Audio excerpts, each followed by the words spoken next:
Guys, आपको वो time याद है जब आप किसी रिटेलर या किराने की शॉप पे सामान खरीदते थे और पेमेंट की टाइम पे छुट्टे ना होने की वजह से वो रिटेलर आपको टॉफियां पकड़ा देता था और आपको मजबूरी में वो टॉफियां लेनी भी पड़ती थी। बहुत बड़ी प्रॉब्लम थी यहाँ, लेकिन जहां पर प्रॉब्लम होती है वहां पर अपॉर्चुनिटी भी होती है और पेटीएम ने इस चीज को भांप लिया था। इसी वजह से पेटीएम ने अपनी टॉफियां लॉन्च कर दी जिसका नाम पेटीएम स्वीट चेंज रखा। अब होता कुछ यूं कि अगर रिटेलर के पास चेंज नहीं होता तो वो कस्टमर को पेटीएम की टॉफियां पकड़ा देता और वही पेटीएम की टॉफियों पर एक यूनिक कोड होता था जिससे कस्टमर अपने पेटीएम अकाउंट में उतना ही पेटीएम कैश उस यूनिक कोड से ऐड कर लेता था। अब इससे कस्टमर को तो फ्री में टॉफियां मिल गई, रिटेलर का भी फायदा हो गया और पेटीएम को नए नए डाउनलोड्स और कस्टमर मिल गए। अभी हाल ही में न्यूजीलैंड के एक समुद्री तट फेयरवेल स्पिट पर 50 व्हेल आकर फंस गई।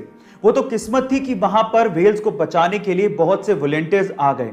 सबसे पहले उन्होंने व्हेल्स को शांत किया, फिर उसके बाद अधिकतर व्हेल्स को समुद्र में पहुंचा दिया। लेकिन अद्भुत नजारा तब देखने को मिला जब जान बच जाने के बाद दो व्हेल्स गाना गाने लगी और वो भी खुशी में। सुनिए गाइस, ऐसा अद्भुत नजारा आपने पहले कभी नहीं देखा होगा। क्रिस्टियानो रोनाल्डो दुनिया भर के करोड़ों फैंस के लिए एक बहुत बड़ी इंस्पिरेशन है और ये बंदा भी अपने फैंस के लिए अपनी रिस्पॉन्सिबिलिटी को बहुत अच्छे से निभाता है। कैसे?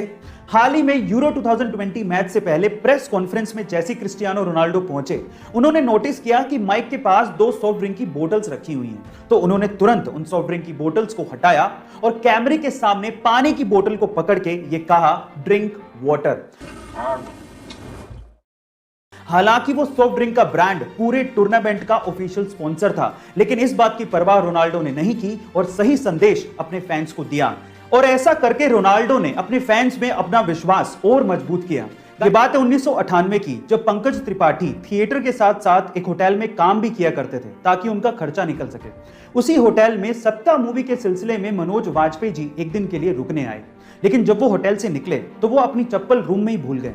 वो चप्पल पंकज त्रिपाठी जी ने अपने पास ही रख ली।